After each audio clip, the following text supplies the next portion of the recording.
above you, peace below you, peace all around you, peace inside you.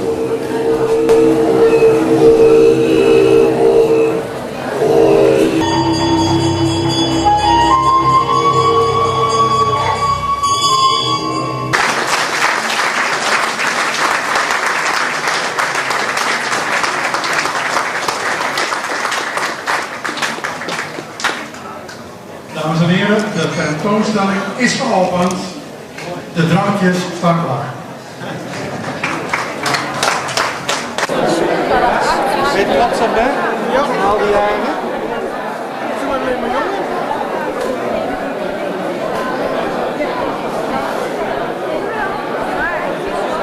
En je hebt een goede tijd, denk ik maar niet. Je hebt een goede tijd te zien. Nou ja, goed.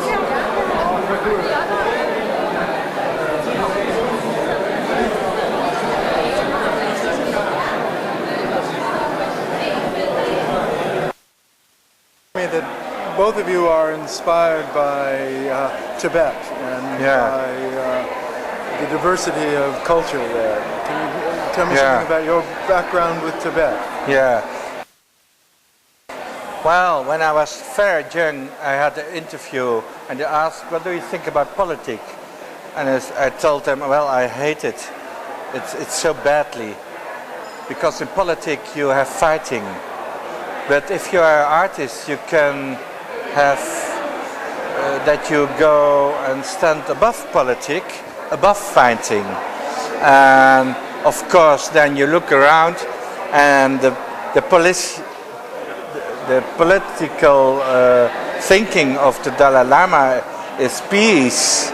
And he tells the people, when you take a gun, tomorrow I am not your leader anymore. And other leaders in the world, they take guns to be a leader.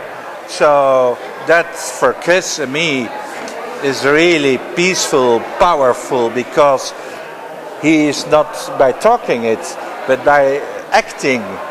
And we want to take a bath in that peaceful energy.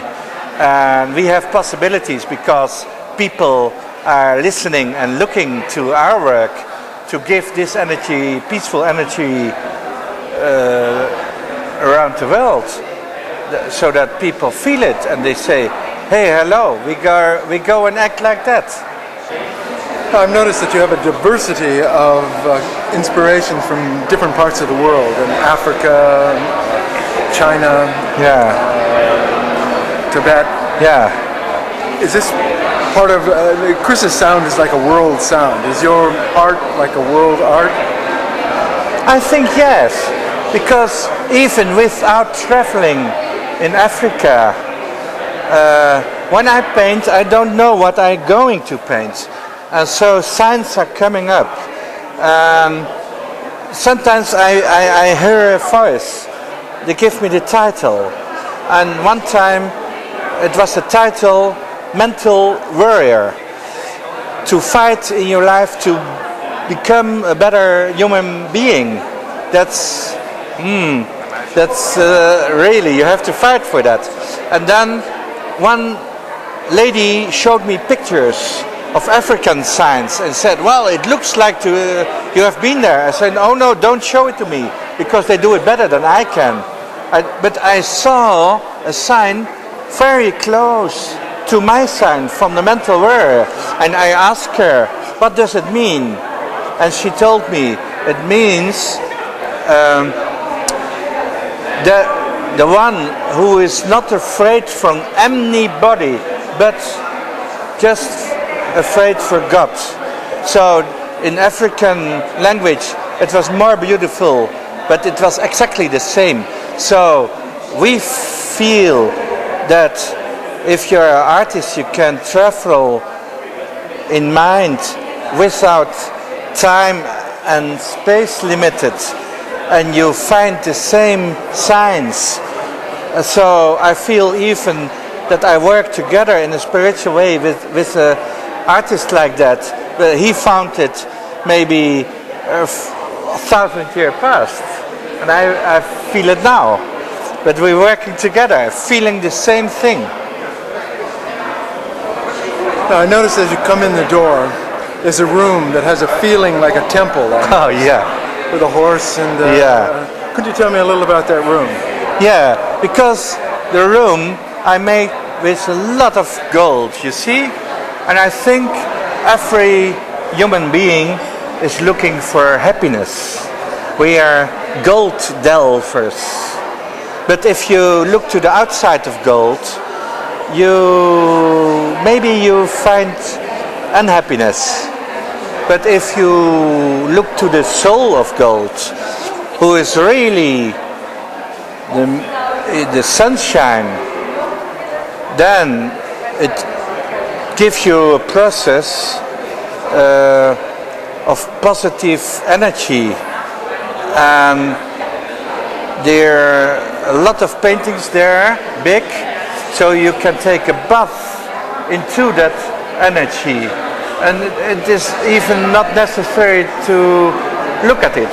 You just close your eyes, because the energy will influence you, because we are energy and that is energy. And I have a responsibility of an awareness that I send positive energy, clean energy in this world, because we need that now more. So you have a room, just take a bath into it.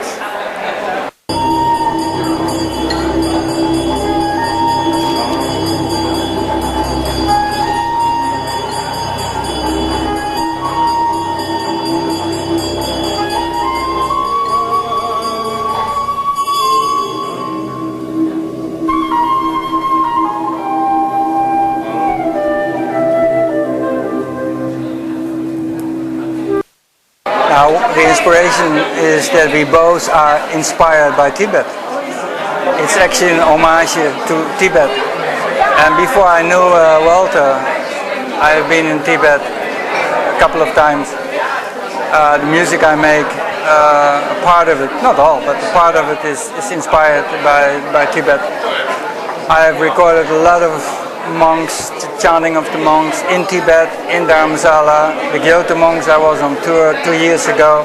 I think this TV station did something on it also. It was 2 years ago. Plus, we both, Walter and I, admire the Dalai Lama. I think it's a very high person. So this all together brings us together, both inspired. That's why we are here. And are you a Buddhist, a Tibetan Buddhist, or is it I'm not a Buddhist. Inspiration? It's a musical inspiration. It's a little bit more. I mean, since I've been there, I started to get interested in Buddhism. But I'm interested in Tibetan Buddhism, but also in Zen Buddhism. So somewhere in between. But I'm not what you call a Buddhist. No. Now, some people would describe your music in the category often overused of New Age, sort of.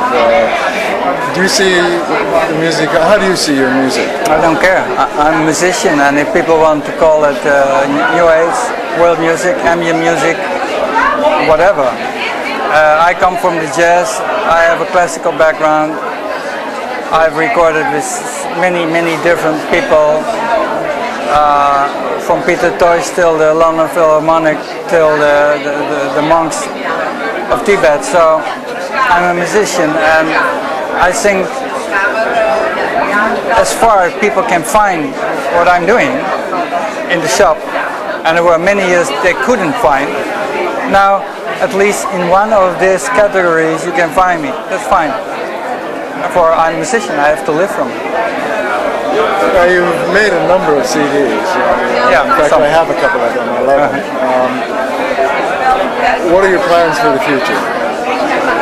You're making another CD? Working on anything? No, I mean I keep going. My last CD was Zen in the Art of Dance and Meditation. So that's a combination of the monks I recorded in Japan, combination of Gregorian singing, and a combination of dance rhythms, which I did with Junkie XL together. So it's quite a combination. On the other hand, I'm going on the road now in November. I will do 22 concerts in Holland on the Schouwburger scene. It's called Tai Chi. So my last album, which will be released now in the end of September, is called Tai Chi 2. And we will be on the road with an 8-piece band, 3 singers and 5 or 6 Tai Chi people.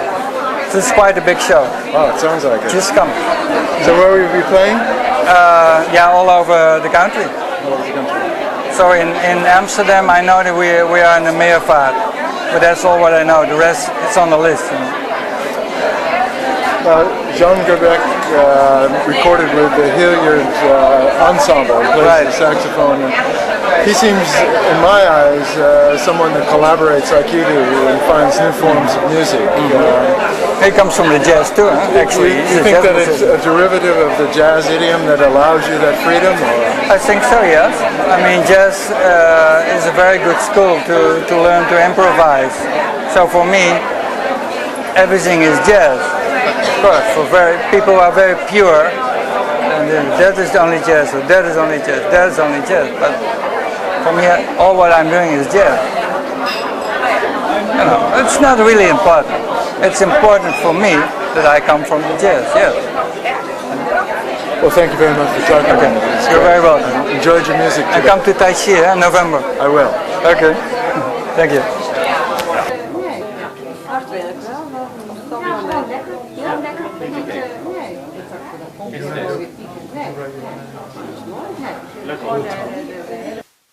Johan, Yeah. could you tell me something about the photographs, these wonderful photographs that are here with the Walter show? Yeah, I was commissioned to do these pictures on Walter's stay in China. So I was sent there and met him in China. And it was my job to do pictures for the catalog. And besides of that, make pictures of the world Walter was living in. So independent of Walter, I took a lot of pictures to show the world where his pictures are coming from. So where are they coming from, in your idea? They are coming from, well, he has something with the Tibetan culture, with the way of thinking of those people. And so he went to a place where there are the Tibetans. Personally, I don't have this special fascination. I have a fascination with the world outside. I take pictures all over the world. I like to show this. That's why I was sent. That's why I was sent there also. So it's not, for me, it's not specifically Tibet. For me, the fascination is just in general the different way of life, wherever I can find it. I notice you have some of them are religious, and some of the people are. But you have a lot of people in your. I only do people. I am addicted to taking pictures of people. That's the only thing I do. I don't know why, but it's just like that. I always go for finding people and try to take pictures of them in a way that is doing justice to them.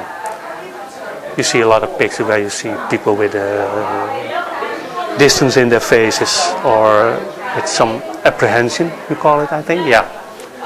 And I try to avoid that. I always have contact first, pictures second. Talking with people. After a while they go back to normal, and then I start taking pictures. And then it looks like you just find them.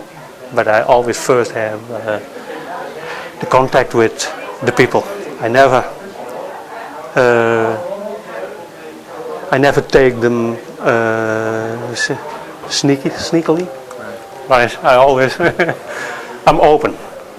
If people don't like to be photographed by me, I say no problem. Then I just leave it. Well, you managed to get a very candid look anyway. Yeah, but that's time. That's a matter of giving people time to go back to normal. You meet them, then they want to know where you come from. They want to know about me. As a stranger, it's very hard to get. You're not intimate with people, so you have to give them time. Talk with them, show them that you are a decent person, and then they go back to what they are doing. And that's why they look very natural. And it's a matter of time. When I drop by, take a picture and walk away, for me it's like stealing. I don't like that. I don't think it's decent to take pictures of people and just walk away. And I found a way to make them look natural with the contact with people. And they're wonderful photographs, and thank you very much for talking with us. Yeah, thank you very much.